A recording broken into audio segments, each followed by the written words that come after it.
Alors, donc voilà, bonjour à tous. Donc on est aujourd'hui le 13 qui se lève et nous allons démarrer l'étude du cinquième essai du Contraste Acharon, la dernière partie du Tanya. Mais juste avant, on va juste faire une petite révision sur l'étude que nous avons fait hier. Donc dans cette étude, le Admour Azaken nous avait donc précisé que l'étude proprement dite de la Torah est à l'origine du Ruach, alors que la kavana, donc l'intention dans laquelle eh bien, elle est menée, est la source, en fait, la source de la neshama, le plus haut niveau. Il ressort donc de là que la kavana, l'intention, produit le vêtement du niveau de neshama et l'étude de la Torah, celui du ruach. Alors, la Nouraziken précise que l'étude de la Torah peut recevoir deux aspects de vêtements selon ce qui fait l'objet de l'étude, ruach du monde de Yetzira, troisième monde. Il s'agit donc de la Mishnah, Rouar de la Neshama de Bria, du deuxième monde, s'il s'agit de la Gemara. Alors la question qu'on se pose, c'est comment expliquer que la Torah constitue un vêtement de Rouar qui est lui-même à ce stade-là, comme on l'avait vu, une créature. La Torah est-elle, elle est pourtant elle-même divine. Donc comment peut-on parler d'une Torah qui aurait un aspect lié en fait à une dimension de créature, puisque elle est le vêtement de Rouar qui lui-même est créé. Alors, quand on parle de cela, il s'agit ici en fait de la Torah qui est étudiée par l'intellect limité donc de l'homme, qui est en fait une créature lui-même limitée. Et par contre, le Talmud lui-même, tel qu'il a été donné au mont Sinaï, émane donc du niveau de Neshama, qui est donc la divinité. Et de ce fait, il peut donc, c'est la raison pour laquelle il peut apporter l'élévation au niveau de Ruach. On pourrait dire aussi que ce qui a été donné au mont Sinaï porte également le statut de créature. En effet, il est écrit qu'il provient du niveau de Ruach, qui, comme on l'a dit plus haut, est considéré Ruach comme étant le niveau d'une créature. Donc, la Noazaken avait donné pour exemple, vous en souvenez, donc l'image, donc l'exemple des anges qui eux-mêmes portent le nom de Dieu.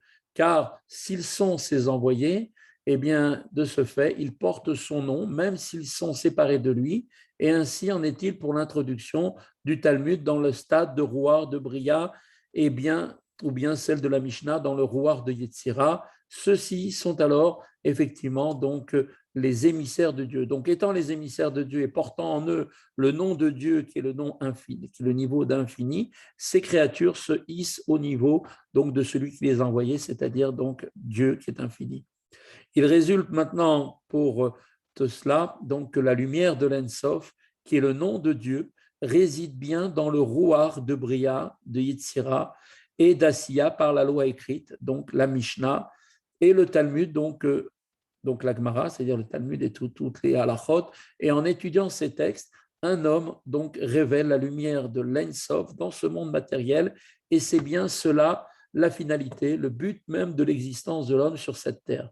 En revanche, l'amour et la crainte des anges, qui ont un statut de créature, n'attirent aucune divinité dans le monde, mais sont bien au contraire en phase plutôt de retrait de ce monde. Ils veulent toujours aller vers Dieu, s'élever pour se fondre et être, si on peut dire, totalement absorbés dans le divin.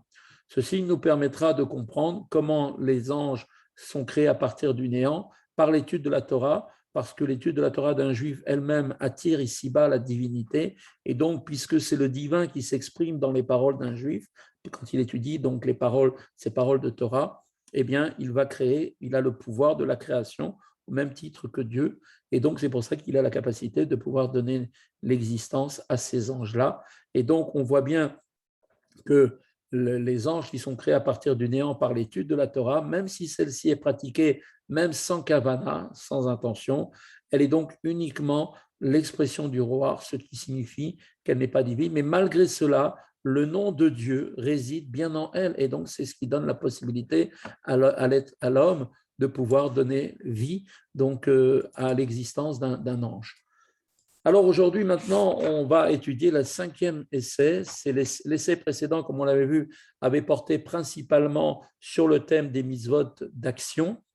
Rabbi Shneur Zalman il y a expliqué comment leur accomplissement permet de réaliser la tâche des birurim, celle qui est d'extraire, d'élever les étincelles de sainteté originaires du monde de Tohu, donc le monde de Tohu qui sont tombés dans ce monde, et d'appeler donc la divinité grâce à cette étude ici-bas. L'étude des lois qui régissent les mitzvot, nous avait-il donc rajouté, produit le même effet que leur accomplissement. Donc, c'est-à-dire que quand je mets les tefilines, j'attire la lumière de Dieu ici-bas, du monde de Tohu dans ce monde, en éveillant donc les étincelles divines grâce à mon action de faire la mitzvah, je les remonte à leur source. Et pareil aussi, quand je vais étudier les lois concernant l'action qui consiste à faire telle ou telle mitzvah qui doit être mise en pratique concrètement, eh bien, j'agis aussi à ce stade-là par mon étude, par le fait d'exprimer par mes lèvres, par le son de ma voix. Donc, cette action que je fais est considérée comme une action elle-même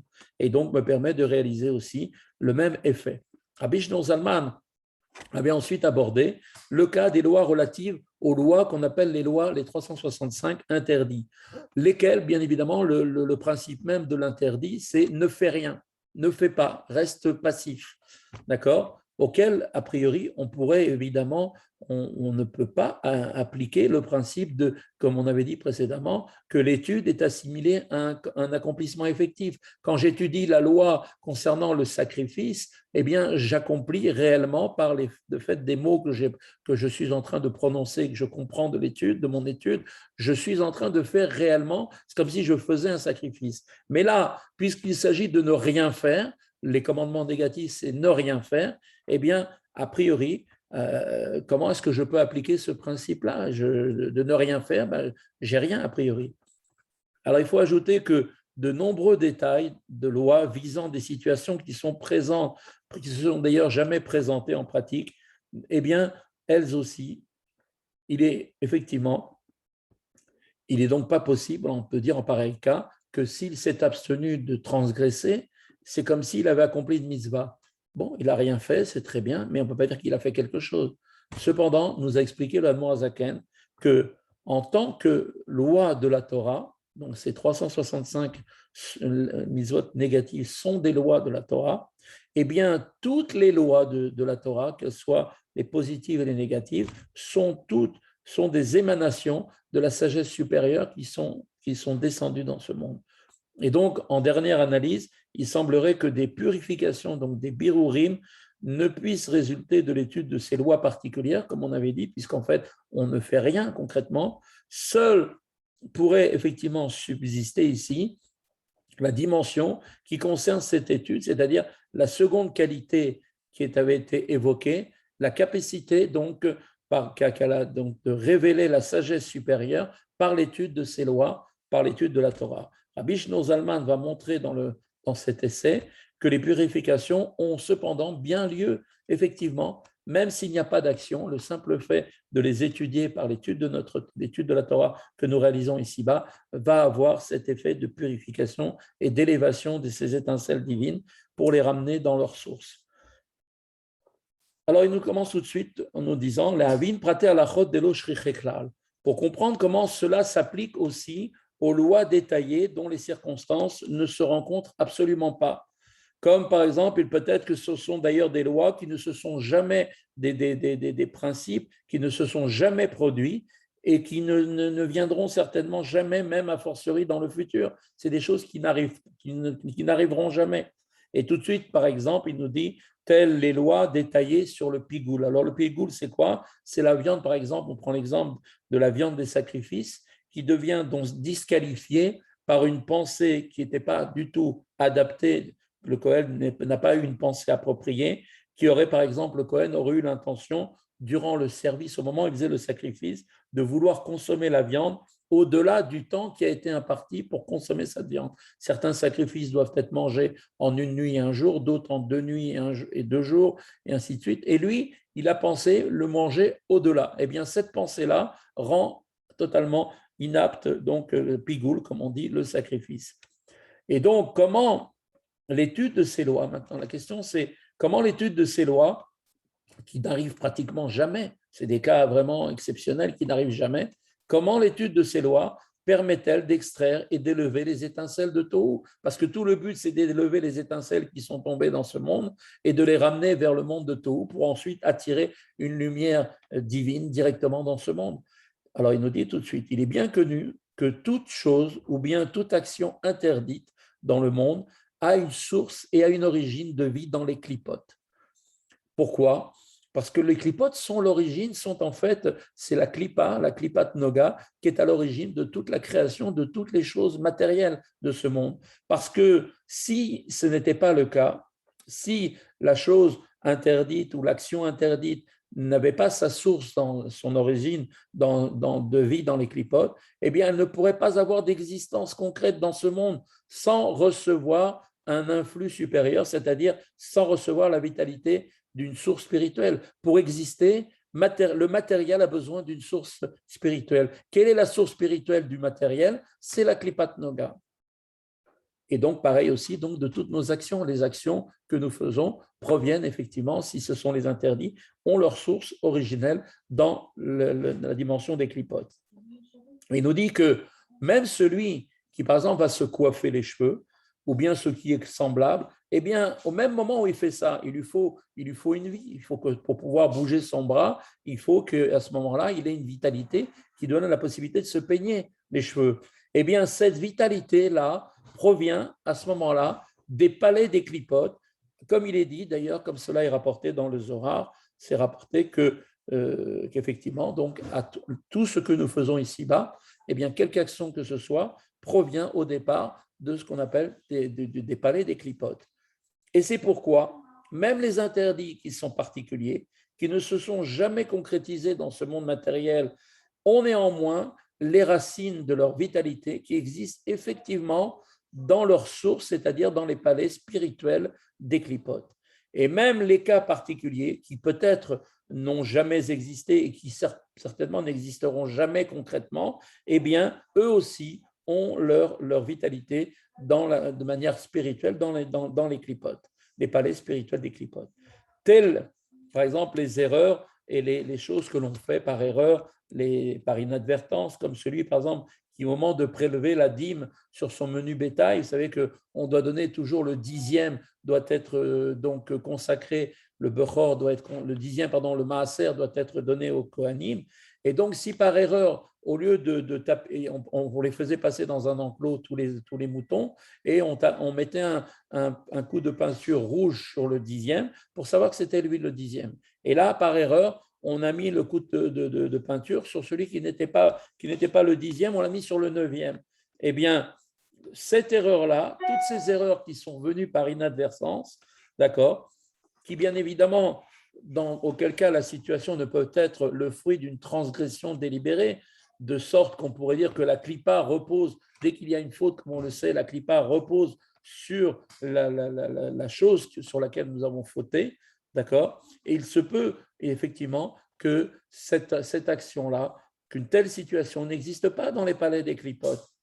Alors il nous dit tout de suite, on a une petite note du Tzemar Tzedek qui dit qu'il me semble, nous dit le Tzemar Tzedek était le petit-fils du Admor Hazaken, qui dit qu'il se peut, il dit que ce mot, comme dit le Admor Hazaken, il se peut, indique en fait une incertitude. C'est parce que, nous dit-il, les fautes commises par inadvertance résultent eux aussi de la Klipat Noga. On peut donc suggérer qu'elles ont effectivement une racine aussi dans les palais de Noga.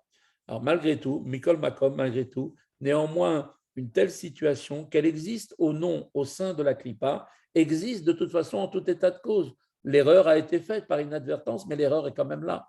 Tout en gardant effectivement bien sûr, toute proportion entre le sacré et le profane, que en fait, une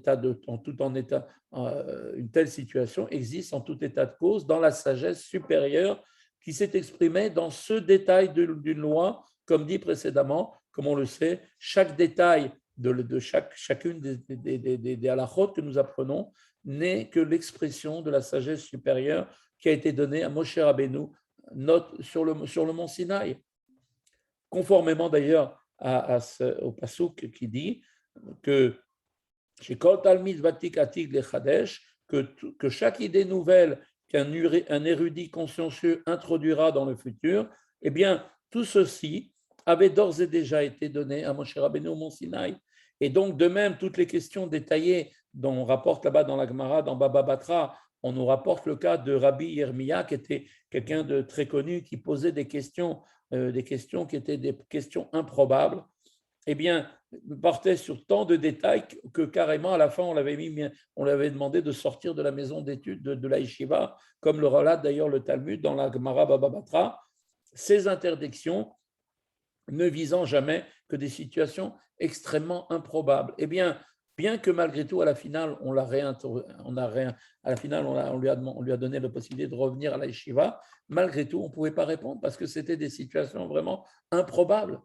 Eh bien, la question, par exemple, il y avait une question qui était, par exemple, vous savez que quand un animal doit sortir, donc pour être le premier-né, il faut qu'il y ait contact entre le premier-né, qui est un mâle, avec la matrice. D'accord? Donc, si par exemple, pour une raison ou pour une autre, le garçon qui se trouve dans le ventre de la mère n'arrive pas à sortir et que c'est la femme, la sage-femme, qui introduit ses mains dans la matrice pour tirer l'enfant et que l'enfant n'a jamais touché, n'a jamais été en contact avec la matrice, eh bien, il y a une question. Est-ce qu'il est considéré comme premier-né ou pas? Ou bien dans le cas encore d'un côté totalement improbable, ça c'était l'explication de Rashi. Maintenant, l'explication de Tosfot, c'est de nous dire, par exemple, si la mère est en train de donner naissance à des jumeaux. Il y en a un des deux qui est une fille, l'autre est un garçon.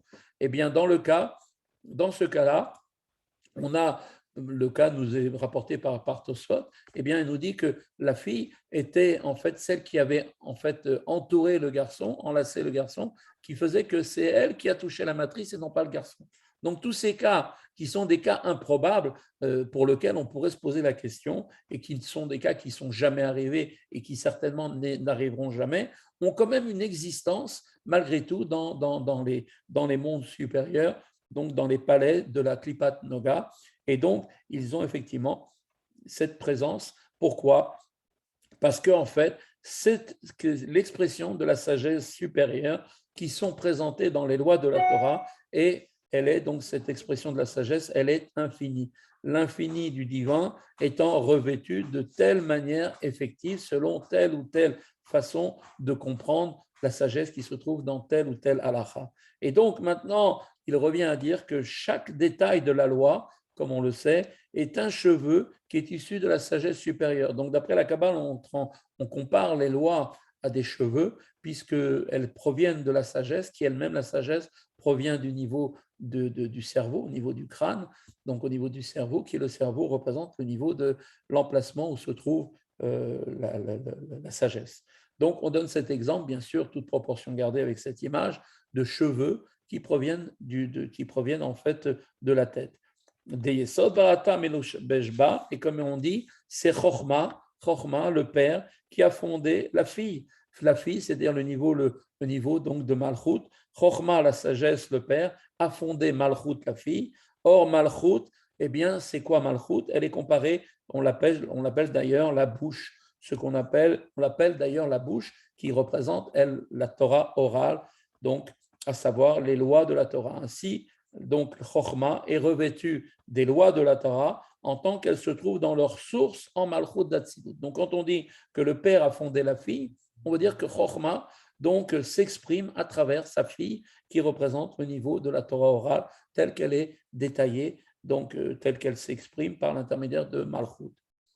Et de Malchut, ensuite, elle descend et va se revêtir donc de Bria, Yetzira et Asiya. On parle bien sûr de Malchut d'Atsilut qui descend à partir de là vers les différents mondes. Et Rabbi Shneur Zalman va maintenant conclure en nous expliquant comment se produit ainsi donc l'extraction, donc comme on avait dit, des étincelles divines qui se trouvent donc dans ce monde par l'étude de la Torah, qui par l'étude de la Torah, quelle qu'elle soit, que ce soit les commandements positifs ou les commandements négatifs, eh ben, va avoir pour effet donc d'élever les étincelles divines qui étaient donc tombées dans ce monde matériel, les rapporter donc dans leur source dans le monde de Tohu, et donc d'attirer à partir de là donc une lumière qui va donc irradier toute la création jusqu'à même irradier la personne elle-même qui est en train d'étudier.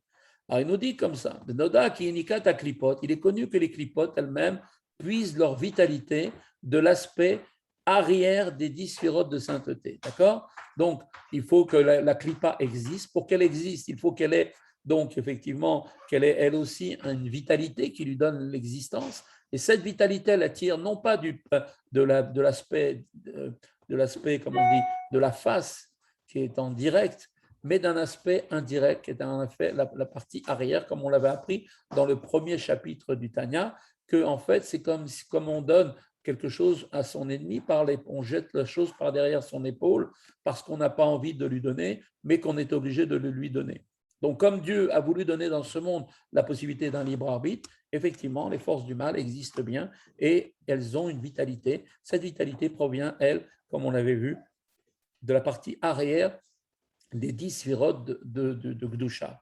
En particulier, de quel endroit? Des vêtements des 10 sphirotes de Bria, Yetzira, Asiya. Vous savez que, donc, au même niveau, de la même manière que l'homme a été créé à l'image d'en haut, et qu'en lui, il a aussi donc les sphirotes, toutes les sphirotes, il a aussi, bien évidemment, des vêtements que sont la pensée, parole et action. Ce sont là ce que l'on appelle les vêtements. Eh bien, à quel endroit se trouve effectivement donc l'emprise des clipotes? C'est au niveau des vêtements. C'est pour ça d'ailleurs qu'il faut faire très attention quand on dit, on avait expliqué d'ailleurs que le Bainoni, lui, était quelqu'un qui ne fautait jamais, ni en pensée, ni en parole, ni en action. C'est pour ça qu'on pouvait dire de lui qu'il avait une dimension de tzaddik, parce que ses vêtements n'étaient jamais donnés aux forces du mal, qui n'avaient aucune emprise sur le Bainoni. Et donc, nous dit en fait, puisque c'est leur place, en particulier ceux de Yetzira et Asiya, qui, comme on le sait, plus on descend dans les mondes et plus le mal est présent. Donc, comme on l'avait dit dans Hatzilut, il n'y a absolument aucune présence du mal. Dans Bria, on a un quart de mal pour trois quarts de bien. En Yetzira, commence effectivement à un niveau de 50-50. Et quand on est dans Asiya, on est à trois quarts pour un quart, qui sont donc mélangés aux clipotes. Le mal des clipotes au sein de monde de Yetzira et Asiya, eh bien, il est complètement emmêlé avec le bien. Et comme on le sait, les clipotes puisent leur vitalité à quel niveau? Au niveau des vêtements, pensée, parole, action. Et donc maintenant, par le fait que quelqu'un va commencer à se consacrer à l'étude des lois en parole et en pensée, eh bien, au même moment, puisqu'il a la force d'agir par cette étude de la Torah qui contient en elle-même le divin, le niveau de divinité qui descend dans ce monde, eh bien, à ce moment-là, quand un homme étudie la Torah, les lois, quelles qu'elles soient, les lois des commandements positifs ou négatifs, eh bien, à ce même moment, quand il le fait en parole et en pensée, les clipotes vont se démêler, elles vont se détacher de la sainteté, et donc on va faire le birour, la transformation, l'extraction du bien qui va se séparer du mal. Comme il est dit dans les Tikkunim de Raya Mehemna, comme il est rapporté dans le Zohar, dans la partie qui s'appelle le Raya Mehemna, pour séparer les clipotes de la sainteté. Par quoi? Grâce à l'étude de la Torah. Donc la question qu'on se pose, c'est comment l'étude de la Torah permet-elle à la séparation d'avec les clipotes, alors que l'émanation initiale de la sagesse supérieure dans la Torah n'empêche pas le mélange du bien et du mal dans les mondes de Bria, Yetzira et Asiya. On sait que la Torah elle est descendue dans ce monde, et malgré qu'elle est descendue dans ce monde, eh bien, elle n'empêche pas le fait que le mal se soit mélangé avec le bien. Donc maintenant, comment comprendre que par l'étude de la Torah, eh bien, nous arrivons, nous, à faire cette extraction, à faire la séparation du bien et du mal? Eh bien, comme on le sait, comme le disent nos Chachamim, l'ont dit, d'ailleurs, ils le disent cela dans Nedarim, à propos du verset, pourquoi le pays fut-il détruit? On demande la question, c'est pourquoi est-ce que les Juifs ont été envoyés en exil à l'époque du deuxième Beth Amikdash? Eh bien, qu'est-ce que la réponse est donnée là-bas? Parce qu'ils ont abandonné ma Torah. Pourtant, c'était des gens qui étaient des gens religieux, ils étudiaient les lois, ils faisaient tout. Mais non, qu'est-ce qu'on veut dire par là? En vérité, parce qu'ils ne récitaient pas la bénédiction pour la Torah avant d'étudier.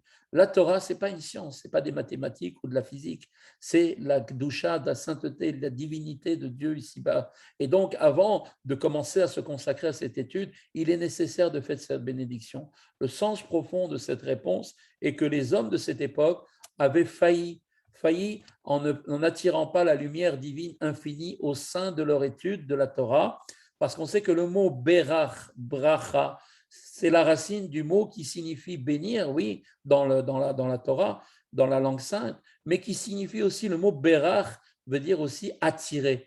Donc, l'étude de la Torah a donc pour effet, lorsqu'elle est entreprise d'une manière appropriée, c'est-à-dire avec au préalable une bénédiction, elle a pour but d'appeler la lumière divine infinie dans la Torah. Et c'est précisément grâce à cette lumière infinie que le juif appelle dans la Torah par son étude, plutôt que par la Torah elle-même, qu'a lieu cette séparation grâce à ça du mal et d'avec le bien dans les termes qu'avait donné Rabbi Shneur Zalman. Donc on voit qu'à cette époque-là, les gens étudiaient, oui, la Torah pour elle-même, mais plutôt comme étant par habitude ou comme une science, comme étant une gymnastique intellectuelle, mais ils n'avaient pas en réalité fait le pourquoi de tout ce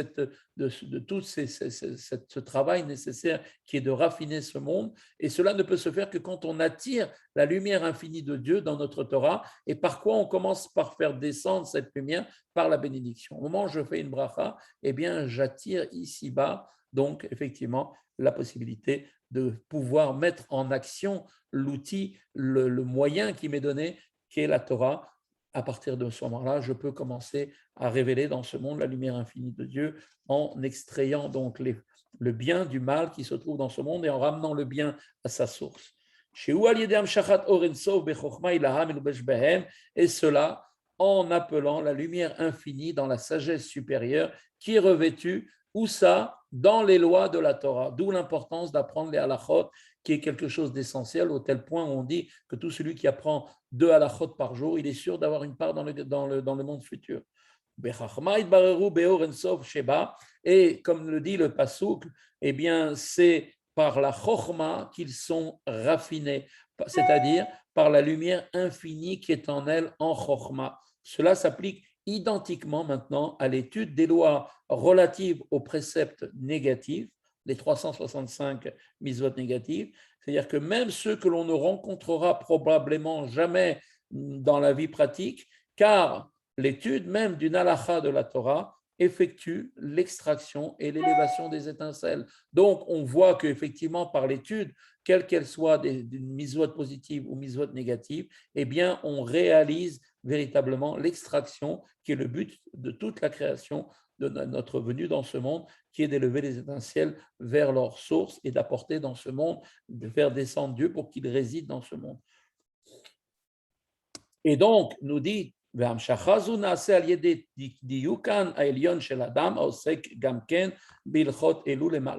donc, comment est-il possible que cette lumière soit attirée dans la chokhma supérieure, dans la chokhma ila, nous qui sommes des créatures? Comment est-il possible que nous sommes capables, par notre étude de la Torah, en ayant au préalable fait la bénédiction pour nous connecter et pour commencer le processus de descente? Comment c'est possible? Eh bien, nous dit tout de suite Admor HaZaken, eh bien, grâce au modèle céleste de l'homme qui lui aussi est occupé à l'étude de ses lois en haut. Comme on avait dit précédemment, lorsqu'un homme étudie la Torah ici-bas dans ce monde, au même moment, son modèle céleste, c'est-à-dire sa source supérieure que l'on appelle l'homme supérieur, eh bien, sa source supérieure à cet homme, eh bien, elle aussi est mobilisée dans cette étude. C'est-à-dire que quand je m'assois et que j'ouvre un livre de Torah et que je suis en train de lire des mots de Torah, eh bien, au même moment, je provoque que mon âme, comment dire, que mon modèle céleste, c'est-à-dire celui qui est ce qu'on va appeler mon mazal, lui aussi va s'asseoir et commencer à étudier la Torah de la même façon sur le même sujet que moi. Et donc, puisqu'il est lui occupé, eh bien, grâce à cela, donc dans sa source, il va pouvoir réaliser en Nukva de Za, de Bria, Yetzira, Siya, et donc, effectivement, il va attirer cette lumière infinie jusque dans tous les niveaux, jusqu'à arriver jusqu'à nous ici-bas dans ce monde. Et de là, on nous dit, on comprendra aussi l'obligation pour chaque Nefesh Roar Neshama de compléter l'accomplissement de tous les 613 commandements en pensée, parole et action, cela étant bien sûr les détails des lois en pensée, parole et action se rapportent à l'étude. Donc on sait que parole et pensée se rapportent à l'étude des lois, des détails des lois. Et comme on le sait, les Nefesh, Roar, Neshama, qui ont manqué d'achever cet accomplissement dans leur vie, doivent se réincarner pour compléter leurs accomplissements et leur étude de la Torah dans les 4 niveaux d'interprétation que sont le Pshat, le sens simple, le remez, c'est-à-dire l'allusion, le drouche, le récit, et le sod, les parties secrètes de la Torah. Pourquoi? Afin de raffiner tous les birurim qui se rapportent à elle, à ces nefesh, ruach et neshama, parmi les 288 étincelles, cela étant donc la structure complète d'un homme qui est donc bien évidemment donc composé de toutes ces dimensions-là qui sont donc effectivement donc le niveau de pshat, remez, drouche, sod en pensée, parole, action d'un homme. Et donc, les 613 aspects généraux et spécifiques qui se rapportent à chaque âme individuellement, qui doivent être apprises aussi bien donc dans la pensée, parole et action, mais aussi au niveau des 4 niveaux d'explication. Mais dans le monde futur, quand le processus de raffinement, le birour sera terminé, que le mal aura été complètement retiré de ce monde, eh bien à ce moment-là, l'étude de la Torah prendra uniquement la forme de fais le bien, assez tov, et non plus de écarte-toi du mal, selon les termes du verset. C'est-à-dire que cette étude ne visera plus désormais l'extraction du bien avec du mal, puisqu'il n'y aura plus à extraire quoi que ce soit, mais elle aura pour seul but d'élever le nefesh, ruach, neshama, toujours plus haut jusqu'à l'infini divin. Et donc, on se consacrera aussi à l'étude des 365 interdits pour les élever vers leur source supérieure, qui sont les attributs de sévérité, de la sainteté, comme on dit, d'adoucir les attributs de sévérité par les attributs de bonté, de chesed, des 248 commandements positifs, et de les faire fusionner ensemble, les attributs de sévérité avec les attributs de bonté. Et donc, ainsi, par la Torah entière, d'accord, ainsi donc la Torah entière est éternelle dans sa généralité, dans chaque détail. Et donc, ce qui inclut même toutes les lois détaillées qui n'auront aucune application pratique dans le monde futur. Car même les lois détaillées des 365 interdits sont eux aussi des branches dérivées de la Torah qui elle-même est prise dans sa généralité. Et donc, il est important de connaître tous ces détails. Et toutes ont une source en haut dans les 5 attributs de sévérité, de la sainteté, qui est donc leur source, tout comme les 365 interdits eux-mêmes, lesquels sont en haut l'aspect du sang, le sang qui vivifie tous les organes des réceptacles de Za, qui est une entité à part entière. Voilà, donc on a terminé, Baruch Hashem, grâce à Dieu, le shiur sur la partie d'aujourd'hui. Juste une petite halakha pour compléter ce qu'on vient de dire. Alors, il est très important de bien prononcer le nom de Dieu, comme on avait vu, d'avoir la kavana, mais de bien prononcer et de mettre effectivement la bonne ponctuation avec les voyelles, le A, E, I, O, tout en fonction de comment est-ce qu'on doit prononcer les lettres.